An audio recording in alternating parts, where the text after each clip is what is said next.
প্রিয় ছাত্রছাত্রী, good evening সকলকে। আজকে তোমাদের যেটা পড়াবো, আজকে কী পাঠ পড়াবো আজকে বলো তো?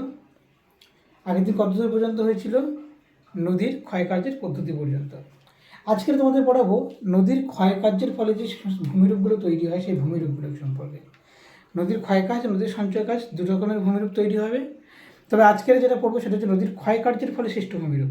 কারণ একটা ক্লাসে ক্ষয়কাজ, সঞ্চয় কাজ তোমরা হচ্ছে কমপ্লিট হবে না। ক্ষয়কাজের ভূমিরূপ যেগুলো তৈরি হয় সেগুলো সম্পর্কে আজকে আমি তোমাদেরকে আলোচনা করব। আমরা যেটা পড়বো আজকে নদীর ক্ষয়কার্যের ফলে সৃষ্ট ভূমিরূপ। এই যে নদীর ক্ষয়কার্যের ফলে সৃষ্ট ভূমিরূপ দেখতে পাচ্ছ, তো তার মধ্যে যে ভূমিরূপগুলো দেখতে পাচ্ছ তোমরা, আমি এখানে 6টা ভূমিরূপের নাম লিখেছি। দেখতে পাচ্ছ এখানে 6টা ভূমিরূপের নাম লেখা আছে। প্রথমে যেটা লিখেছি গিরিখাত বা ভি আকৃতির উপত্যকা। ভি আকৃতি, গিরিখাত দেখতে আমরা ভি আকৃতি উপত্যকার মতো লাগে, তাই আমরা বলছি ভি আকৃতির উপত্যকা। তারপরে যে ক্যানিয়ন, দেখো ক্যানিয়ন বা আই আকৃতির উপত্যকা, এটা ভি আকৃতির আরো সংকীর্ণ হয়ে আই আকৃতি হবে। ঠিক আছে। জলপ্রপাত আছে 3 নম্বর ভূমিরূপ, এটা খুব গুরুত্বপূর্ণ, নদীর ক্ষয়কার্যের ফলে সৃষ্ট হয় জলপ্রপাত, যেটা উপর থেকে জলটা নিচে পড়ে। তাহলে যে প্রপাতকূপ, যারা জলপ্রপাতের পাদদেশীয় অংশ আমরা দেখতে পাবো প্রপাতকূপ বা পাঁচ ফুল, জল পড়ে পড়ে পড়ে পড়ে এক ধরনের কূপ বা গর্ত তৈরি হয়।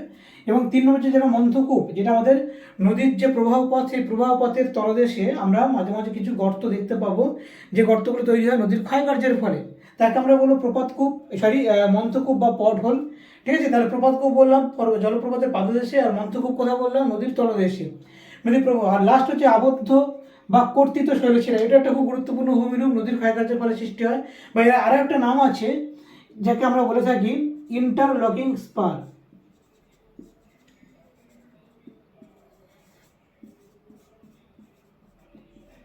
ঠিক আছে, ইন্টারলকিং স্পারও বলা থাকে এই ভূমিরূপটাকে। তো চলো, এই নদীর ক্ষয়কার্যের ফলে যে সৃষ্ট ভূমিরূপগুলো তোমাদেরকে বললাম 6টা, সেই 6টা ভূমিরূপ সম্পর্কে এবারে বিশদে আলোচনা করব। কাকে বলে, উৎপত্তি এবং গুরুত্বপূর্ণ কয়েকটি উদাহরণ বা নিদর্শন আমরা আলোচনা করব। ওকে, চলো আমরা প্রথমে যে ভূমিরূপটা আছে গিরিখাত, সেটা সম্পর্কে আমরা আলোচনা করি। গিরিখাত কাকে বলে না, পার্বত্য অঞ্চলে দুই পর্বত্য অঞ্চল বা দুই পর্বতের মাঝখান থেকে যে উপত্যকা আছে, সেখান থেকে নদী প্রবাহটাকে আমরা বলে থাকি গিরিখাত, যে একটা সংকীর্ণ অংশ, যেটা দেখতে একটা ইংরেজি ভি আকৃতির উপত্যকার মতো লাগে, তাকে আমরা বলে থাকি গিরিখাত। বোঝা গেল? পার্বত্য অঞ্চলের সাথে তোমরা ঘুরতে গেছো তো, কিছুদিন আগে ঘুরতে গেছো তুমি, দেখেছো নিশ্চয়ই, যদি দুই পর্বতের মাঝখান থেকে কোনো জলপ্রবাহ বয়ে চলছে না, নদী বয়ে চলেছে না, দেখো না এরকম ভি আকৃতির দুই দিকে দুটো পর্বত নেমে গেছে, তাই না? তো যাই হোক, সেই ভূমিরূপটাকে আমরা বলবো কি গিরিখাত। দেখো এই গিরিখাত কথাটা জর্জ, গিরিখাতের ইংরেজি বলে GORG, এই শব্দের উৎপত্তি কোথা থেকে? ল্যাটিন শব্দ থেকে। হ্যাঁ, এই গিরিখাত শব্দ জর্জ ল্যাটিন শব্দ থেকে উৎপত্তি, যার অর্থ হচ্ছে সংকীর্ণ প্রবাহপথ বা সংকীর্ণ অংশ। অর্থাৎ আমরা পার্বত্য অঞ্চলে যখন একটা পর্বত্য অঞ্চল দেখতে পাই, সেই পার্বত্য অঞ্চলে কি হয়, দুটো নদীর দুটো পর্বতের মধ্যভাগে যে উপত্যকা দেখতে পাই, সেই উপত্যকায় নদীর ভূমির ঢালটা বেশি থাকার কারণে কি দেখতে পাই আমরা, এখানটা নদীর পার্শ্বক্ষয় তুলনায় নদীর নিম্নক্ষয়টা প্রচুর পরিমাণে হবে। এই নদীর নিম্ন দিক অর্থাৎ এই নিচের অংশটা ক্ষয় করতে থাকবে। ক্ষয় করতে করতে কি হবে, নদী এরকম আস্তে আস্তে গভীর সংকীর্ণ অংশ তৈরি করছে। এই যে গভীর সংকীর্ণ অংশটা তৈরি করছে নদী, অর্থাৎ নিম্নক্ষয় বেশি হচ্ছে, পার্শ্বক্ষয় কম হচ্ছে, আর দেখুন ঢালগুলো কি হবে, ঢালগুলো খাড়ি ঢালযুক্ত তৈরি হচ্ছে। তাহলে এই যে অংশ যে ভূমিরূপটা তৈরি করে, এটাকে আমরা বলে থাকি গিরিখাত, এবং ভি আকৃতির মতন দেখতে লাগে বলে এটা আমরা বলে থাকি ভি আকৃতির উপত্যকা। বুঝতে পারছো? এটা ভি আকৃতির উপত্যকা বা গিরিখাত বলে থাকি। আমাদের পৃথিবীতে এরকম প্রচুর গিরিখাত আমরা দেখতে পাই, বিশেষ করে হিমালয় পার্বত্য অঞ্চল, বিশেষ করে নবীন ভঙ্গিল পার্বত্য অঞ্চলগুলোতে আমরা এই ধরনের ভি আকৃতি বা গিরিখাত তৈরি পার্বত্য অঞ্চলে মাঝে মাঝে কিন্তু এরকম প্রচুর আমরা পর্বত, যখন একটা পর্বত শৈলীরা এরকম অবস্থান করে, তো এই পর্বত শৈলীগুলো মাঝে মাঝে কিন্তু আমরা এরকম প্রচুর গিরিখাত দেখতে পাবো। ঠিক আছে। তো যাই হোক, আমাদের বিশ্বের সবথেকে গভীরতম গিরিখাত কোনটা?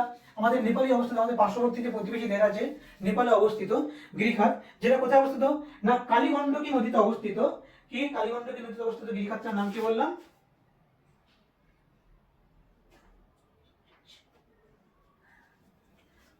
যাই হোক, তো এই যে গিরিখাতের উদাহরণ কি বলতে পারি, আমাদের বিশ্বের গভীরতম গিরিখাত হচ্ছে আমাদের যে পার্শ্ববর্তী যে দেশ আছে আমাদের নেপাল, আমাদের প্রতিবেশী দেশ, সেই নেপালে অবস্থিত কালীগণ্ডকী নদীতে অন্ধগলিচ। ঠিক আছে, অন্ধগলিচ গিরিখাত, যার গভীরতা কত না, গভীরতা হচ্ছে 5571 মিটার গভীরতা। ঠিক আছে, 5571 মিটার গভীরতা, ভাবতে পারছো কত মানে গভীর? 5500 মানে অর্থাৎ 5 কিলোমিটার মতন গভীর, এত গভীর হচ্ছে গিরিখাত আছে কোথায়? আমাদের অন্ধগলিচ গিরিখাত, যেটা আমাদের নেপালের কালীগণ্ডকী নদীতে আছে। এছাড়া আরো একটা গভীরতম গিরিখাত আছে তোমার এল ক্যানন্দা কলকা, সেটা কোথায় অবস্থিত জানো? এল ক্যানন্দা কলকা।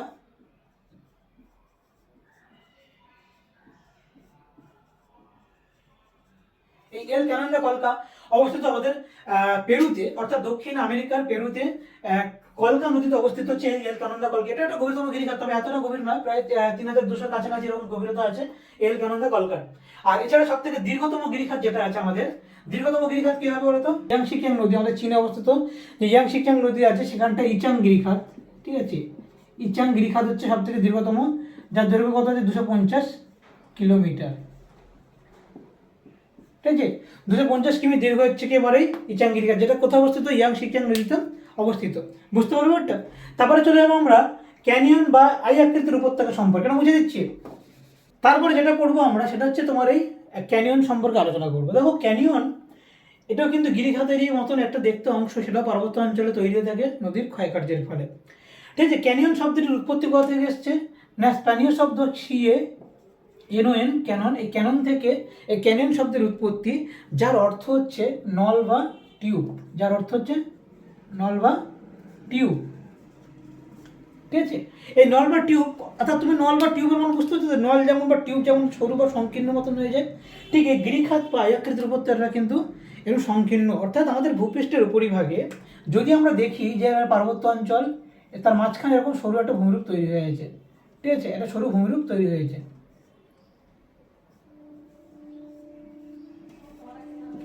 এর সরু ভূমিরূপ তৈরি হয়েছে পার্বত্য অঞ্চল মাঝখানে, এর সরু সংকীর্ণ ভূমিরূপকে আমরা বলে থাকি ক্যানিয়ন, যেটা মূলত পার্বত্য অঞ্চল বা শুষ্ক পার্বত্য অঞ্চল যাকে বলি, যেখানে বৃষ্টিপাতের পরিমাণ খুবই কম, সেই শুষ্ক পার্বত্য অঞ্চলে নদীতে জলপ্রবাহের পরিমাণটা খুবই কম থাকে, নদীর নিম্নক্ষয়ের পরিমাণটা বেশি থাকে, পার্শ্বক্ষয় হয় না বলতে গেলে, জলের অভাবে এখানে পার্শ্বক্ষয় আমরা দেখতে পাই না।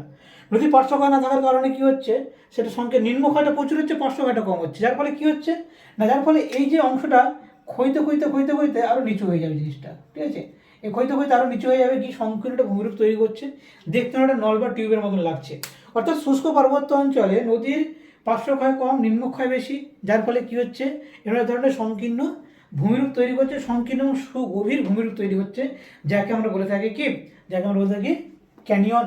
দেখতে ওটা ইংরেজি আয়াকৃত বলে, একে আমরা বলে থাকি আয়াকৃত ভূমিরূপও বলে থাকি। এই ক্যানিয়নের কতগুলো উদাহরণ কি কি দেখো বলতে পারি আমরা। ক্যানিয়নের সব থেকে বৃহত্তম বা দীর্ঘতম ক্যানিয়ন হচ্ছে আমাদের আমেরিকা যুক্তরাষ্ট্রে অবস্থিত, ঠিক আছে, ইউএসএ তে অবস্থিত, যেটা হচ্ছে আমাদের কলোরাডো নদীর গ্র্যান্ড ক্যানিয়ন,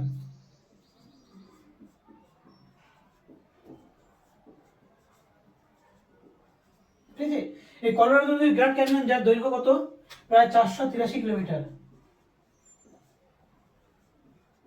প্রায় 483 কিমি। এবং শুধু তাই নয়, এটা তো দৈর্ঘ্যের দিক থেকে দীর্ঘতম তো নয়, মানে এর সাথে সাথে এটা এর চওড়াও প্রচুর, প্রায় 10-12 কিলোমিটার মতন চওড়া, এবং এর গভীরতা কিন্তু মারাত্মক, প্রায় 1.5 কিলোমিটারের কাছাকাছি, অর্থাৎ 1600 মিটারের মতন প্রায় এর গভীরতা আছে। এই জন্য এটাকে আমরা আয়তন, প্রস্থ, গভীরতা, দৈর্ঘ্য সমস্ত দিক থেকে আমরা বলতে পারি এটা বৃহত্তম ক্যানিয়নও কিন্তু এই গ্র্যান্ড ক্যানিয়ন। তাহলে দীর্ঘতম বৃহত্তম ক্যানিয়ন হচ্ছে গ্র্যান্ড ক্যানিয়ন। এছাড়া সবথেকে গভীরতম ক্যানিয়ন কি আছে জানো? সব থেকে গভীরতম ক্যানিয়ন হচ্ছে আমাদের ভারতবর্ষের ঠিক পাশেই চীন বা তিব্বতের মধ্যে অবস্থিত, সাংপো নদীতে অবস্থিত, কি কি ক্যানিয়ন জানো তো? ইয়ারলাং সাংপো।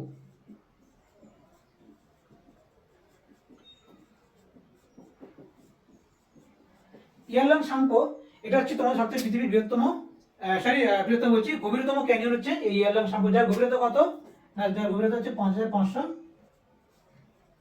মিটার, যার গভীরতা 5500 মিটার হচ্ছে গভীরতা ইয়ারলাং সাংপো ক্যানিয়ন। যেটা আমাদের ভারতবর্ষের ক্যানিয়ন যদি আমরা বলি, শিলাবতী নদী বা শিলায় নদীতে অবস্থিত, অনেকগুলো গ্র্যান্ড ক্যানিয়ন বলা আছে, আমাদের পশ্চিমবঙ্গের গ্র্যান্ড ক্যানিয়ন বলা থাকে। তোমার নন্দিনীর মামার বাড়ির কাছে গড়বেতাতে আছে ওখানটায়, ঠিক আছে, গনগনি বলে একটা জায়গা আছে, গড়বেতার গনগনিতে এই তোমার হচ্ছে কি কি বলে যে আমাদের যে শিলাবতী নদী, সেখানে আমাদের ক্যানিয়ন দেখতে পাই পশ্চিমবঙ্গের মধ্যে। এছাড়া আমাদের মধ্যপ্রদেশের গান্ধীপাড়াতেও কিন্তু একটা খুব গুরুত্বপূর্ণ বা গভীরতম ক্যানিয়ন দেখতে পাই আমরা। এই হচ্ছে আমাদের ক্যানিয়নের উদাহরণ। বুঝতে পারলে ব্যাপারটা? তারপরে তোমাদের যে ভূমিরূপটা আছে জলপ্রপাত সম্পর্কে, এই জলপ্রপাত সম্পর্কে আমরা আলোচনা করবো। 3 নম্বর ভূমিরূপ জলপ্রপাত। তাহলে গিরিখাত ক্যানিয়ন বুঝলে, এবার আমরা জলপ্রপাত পড়বো। জলপ্রপাতটা কিভাবে তৈরি হয়? জলপ্রপাত নামটা থেকে বুঝতে পারছো যে জল যখন আবার উঁচু থেকে নিচুতে পড়বে তখন তাকে আমরা বলবো জলপ্রপাত। তো জলপ্রপাত কিভাবে তৈরি হয় দেখো, জলপ্রপাত তৈরি হওয়ার বিভিন্ন কারণ বা বিভিন্ন রকম ভিত্তি থাকে, তো সেগুলো আমি পরপর আলোচনা করছি। দেখো, প্রথম যেটা মেন যে কারণটা হয়ে থাকে সেটা হচ্ছে শিলাবিন্যাস বা শিলার অবস্থান।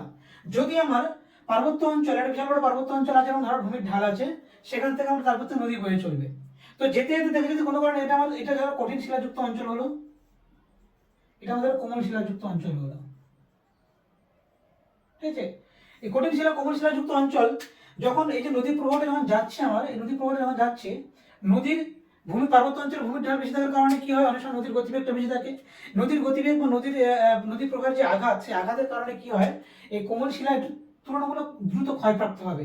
এই কোমল শিলা যেটা আছে, এই কোমল শিলাটা দ্রুত ক্ষয়প্রাপ্ত হবে কঠিন শিলার তুলনায়। যখন এটা ক্ষয়প্রাপ্ত হবে তখন কি হবে, এই যে উচ্চতাটা ছিল তার থেকে একটু একটু করে এই উচ্চতাটা কমতে থাকবে। যখন ক্ষয় হচ্ছে তখন উচ্চতাটা কমতে থাকবে। তাহলে নদী একবার এই যাচ্ছে, এই নিচে নেমে গেল।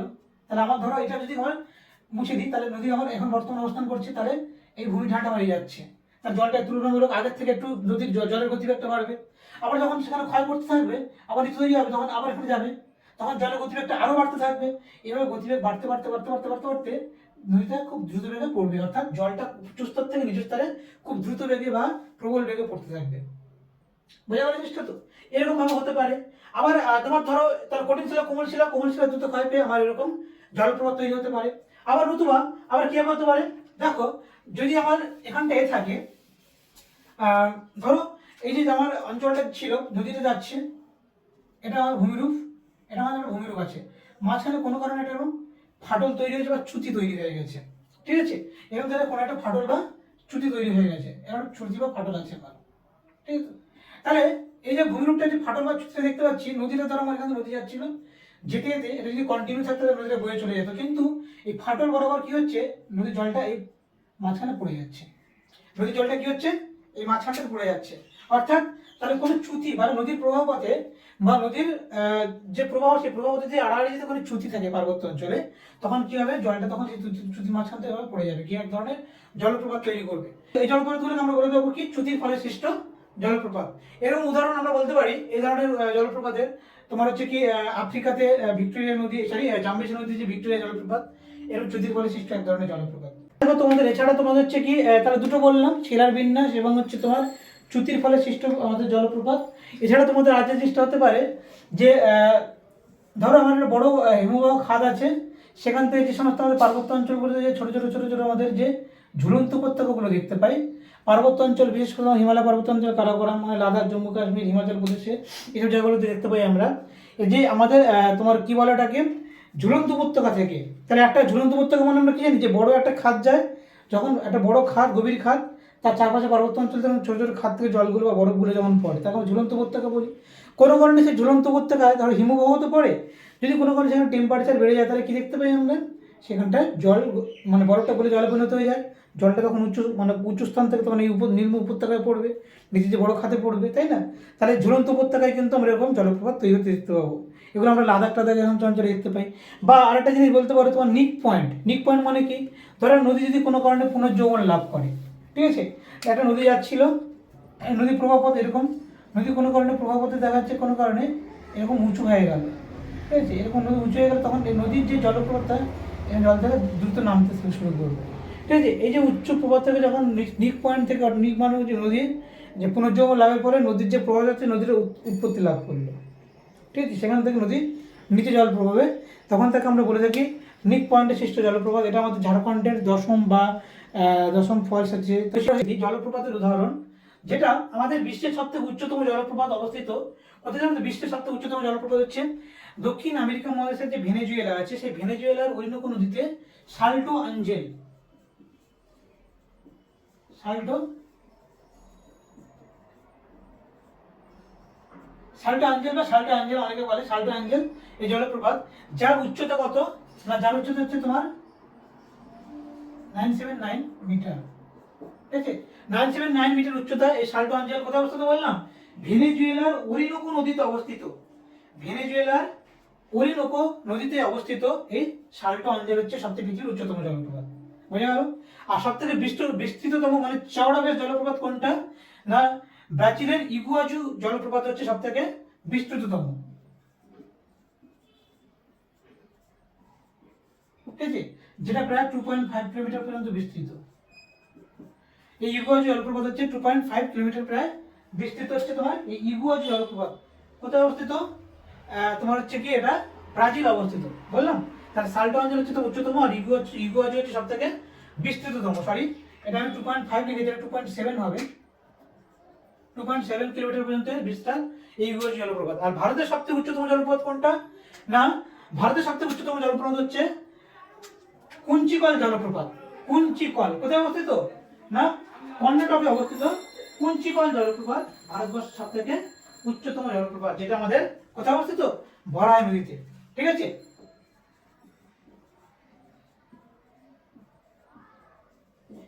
455 মিটার এর উচ্চতা। তাহলে কুঞ্চিকল হচ্ছে ভারতবর্ষের উচ্চতম জলপ্রপাত। কে বললাম? ভারতের উচ্চতম জলপ্রপাত হচ্ছে এই কুঞ্চিকল, যেটা কোথায়, কোন নদীতে অবস্থিত? কর্ণাটকের ভরাই নদীতে অবস্থিত এই কুঞ্চিকল জলপ্রপাত। এছাড়া ভারতবর্ষের আরো গুরুত্বপূর্ণ জলপ্রপাত কতগুলো বলে রাখি। আচ্ছা, বিশ্বের আরেকটা জলপ্রপাতের নাম বলিনি, সেটা হচ্ছে নায়াগ্রা জলপ্রপাত। সব থেকে সুদৃশ্যতম জলপ্রপাত বা দেখতে সুন্দর নায়াগ্রা জলপ্রপাত। ঠিক আছে, নায়াগ্রা জলপ্রপাত হচ্ছে বিশ্বের সব থেকে সুন্দরতম জলপ্রপাত, যেটা কোথায় অবস্থিত জানো তো? উত্তর আমেরিকা মহাদেশে অন্টারিও এবং ইরি, অন্টারিও এবং ইরি নদীর মাঝে যেমন সেন্ট লরেন্স নদী আছে, সেই সেন্ট লরেন্স নদীতে অবস্থিত এই নায়াগ্রা জলপ্রপাত, সুদৃশ্যতম জলপ্রপাত। আর নায়াগ্রার মতন দেখতে আমাদের ভারতবর্ষের চিত্রকূট জলপ্রপাত, আমাদের ইন্দ্রাবতী নদীতে অবস্থিত চিত্রকূট জলপ্রপাত কিন্তু ভারতের নায়াগ্রা বলা হয়ে থাকে। নায়াগ্রার মতন দেখতে খুব সুন্দর চিত্রকূট জলপ্রপাত। এই হচ্ছে গেল আমাদের মোটামুটি এতগুলো জলপ্রপাতের নাম আমরা পড়লাম। এছাড়া ভারতবর্ষের একটা গুরুত্বপূর্ণ জলপ্রপাত বলতে পারি আমরা, সেটা হচ্ছে তোমার দশম ফলস, জোনা, এগুলো তো পনেরোটি বলেছি। গোরসাপ্পা বা যোগ জলপ্রপাত, সেটাও কিন্তু কর্ণাটকে অবস্থিত, শরাবতী নদীতে অবস্থিত, যেটা প্রচুর পরিমাণে জল বহন করে নিয়ে যায়। কে বললাম? শরাবতী নদীর যোগ জলপ্রপাত বা গোরসাপ্পা। এই হচ্ছে গেল তাহলে জলপ্রপাত। 4 নম্বর পার্ট যেটা আমরা পড়বো সেটা হচ্ছে কি, এটা বুঝিয়ে দিলাম। ওকে, নোটসে দিয়ে দিয়েছি সব তোমাদের, এগুলো নোটসে আছে। যে দেখবে জলপ্রপাতের পাদদেশের অংশে তৈরি হয় একটা প্রপাত কূপ বা পাঞ্চ পুল। তাহলে বলছিলাম যেটা এই উচ্চতা অঞ্চল থেকে জলপ্রপাতে আমাদের এরকম পার্বত্য অঞ্চলে মানে জলটা পড়তে পড়তে কি করে একটা হাড়ির মতন গর্ত তৈরি হয় একটা। এটা ক্ষয়তে ক্ষয়তে ক্ষয়তে ক্ষয়তে একটা গর্ত তৈরি হয়ে যাবে একটা। এই যে গর্তটা তৈরি হচ্ছে, এই যে তার জলপ্রপাতের পাদদেশের অংশে তৈরি হচ্ছে এই প্রপাত, জল পড়ে পড়ে পড়ে পড়ে বা জল প্রপাতের ফলে গর্তটা তৈরি হচ্ছে বা কূপটা তৈরি হচ্ছে বলে একে আমরা বলে থাকছি কি, এটাকে আমরা বলছি প্রপাত কূপ।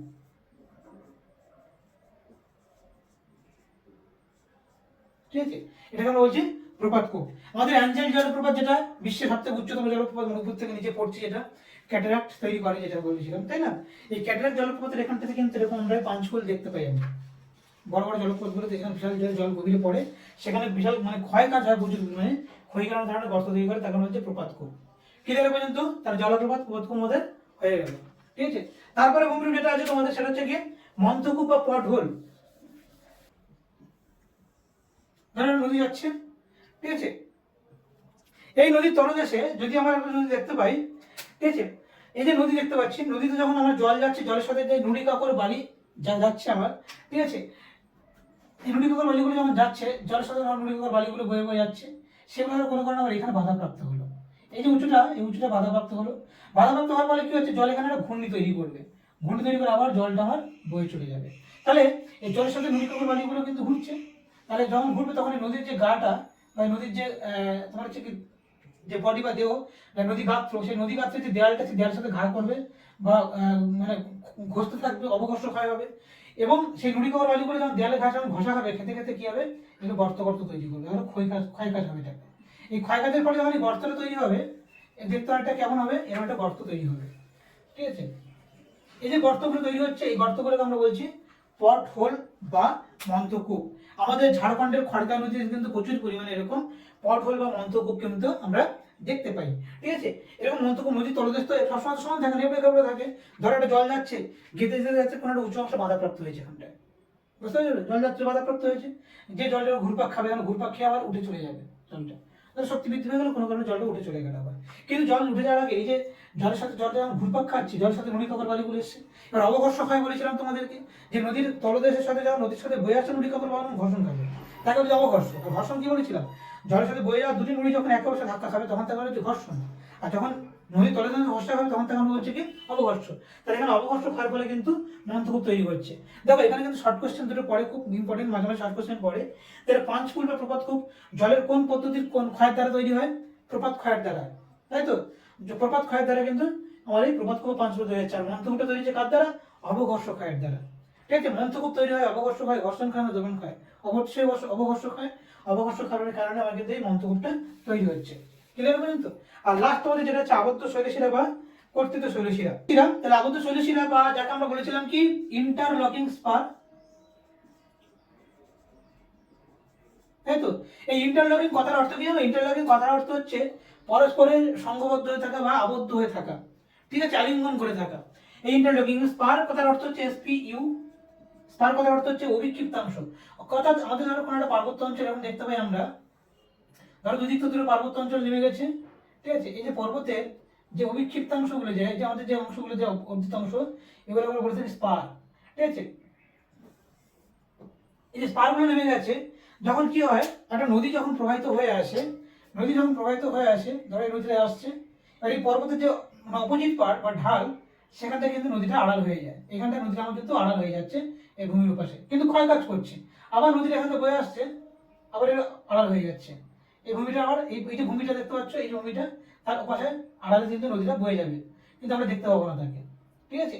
আবার এখান থেকে আসবে, এখান থেকে ক্ষয় কাজ করে আবার এখান থেকে নদীটা আসছে। তো এই যে নদীটাকে আমরা যদি সামনে থেকে যদি দাঁড়িয়ে দেখতে পাই, নদীর একটা প্রবাহ দেখতে পাচ্ছি, একটা প্রবাহ দেখতে পাচ্ছি না, কিন্তু নদীটা বিচ্ছিন্ন করলেও কি হবে, নদীর এই যে ভূমিরূপটা কিন্তু একে অপরের সাথে দেখো স্পারগুলো বা অভিক্ষিপ্তাংশগুলো কিন্তু একে অপরের সাথে কিন্তু সংঘবদ্ধ হয়ে আছে, দেখতে পাচ্ছেন একে অপরকে আলিঙ্গন করে বা জুড়ে জুড়ে আছে। এই যে সুন্দর দেখতে একটা ধরনের যে অভিক্ষিপ্তাংশ দেখতে পাচ্ছি, এগুলোকে আমরা বলে থাকি ইন্টারলকিং স্পার বা আবদ্ধ বা কর্তৃত শৈলশিরা বলে থাকি। নদী দ্বারা কর্তৃত হচ্ছে বলে কর্তৃত শৈলশিরা বলছি। আবার আবদ্ধ মানে কি, একে অপরের সাথে আবদ্ধ হয়েছে, নদীগুলো তার মাঝখান থেকে আবদ্ধ অবস্থা আসছে, তাকে আমরা বলছি আবদ্ধ শৈলশিরা বা কর্তৃত শৈলশিরা। এগুলো আমরা পার্বত্য অঞ্চলে কিছু কিছু জায়গা দেখতে পাই, যেমন আমাদের হিমালয় পর্বতে যে মন্দাকিনী নদী আছে, গঙ্গা নদীর ওখানে যে মন্দাকিনী নদী অলকানন্দের সঙ্গে মিলিত হচ্ছে, সেই মন্দাকিনী নদীতে কিন্তু আমরা এরকম ইন্টারলকিং স্পার বা কর্তৃত শৈলশিরা কিন্তু আমরা দেখতে পাই। বুঝতে পারলে? এইগুলো হচ্ছে সমস্ত তোমাদের এই নদীর ক্ষয়কার্যের ফলে সৃষ্ট ভূমিরূপ। তাহলে মোট 6টা ভূমিরূপের কথা তোমাদেরকে বললাম। এখান থেকে তোমাদের যে জিনিসগুলো পড়ে সেটা হচ্ছে কি না, ধরে পড়লো যে নদীর ক্ষয়কার্যের ফলে বা নদী পার্বত্য অঞ্চলে সৃষ্ট যে কোনো 3টি ভূমিরূপ বা 4টি ভূমিরূপ চিত্রসহ বর্ণনা করো, বা নদীর ক্ষয়কার্যের ফলে যে কোনো 3টে বা 4টি ভূমিরূপ চিত্রসহ বর্ণনা করো।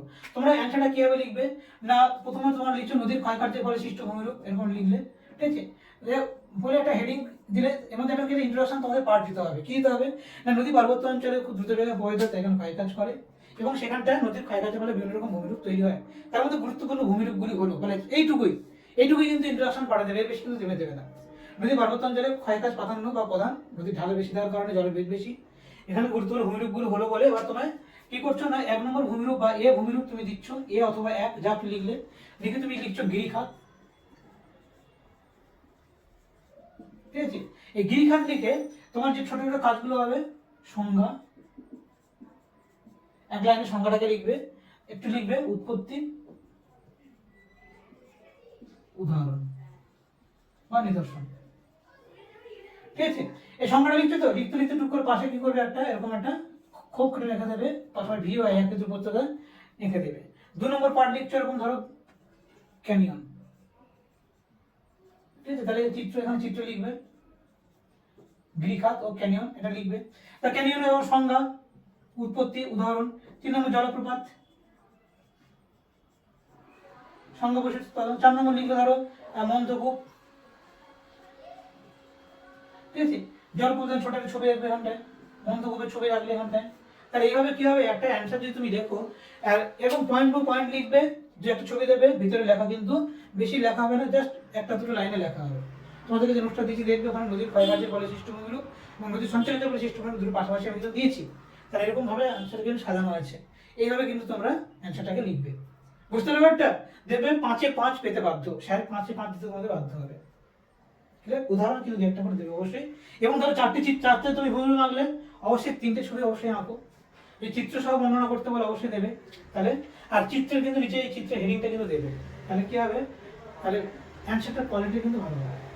তাহলে নদীর ক্ষয়কাজ আজকে শেষ করলাম, নদীর সঞ্চয় কাজ পরের দিনকার পড়াবো তোমাদেরকে, ঠিক আছে। আজকের আপাতত এই পর্যন্ত থাক, আর বাড়িতে এইটুকু পড়াশোনা করতে থাকো, কোনো জায়গায় অসুবিধা হলে কমেন্টকে জানিও, ঠিক আছে, আমি অবশ্যই সলভ করে দেবো। ওকে, তাহলে বাড়িতে পড়ো, টাটা, আজকে এখানে রাখি তাহলে।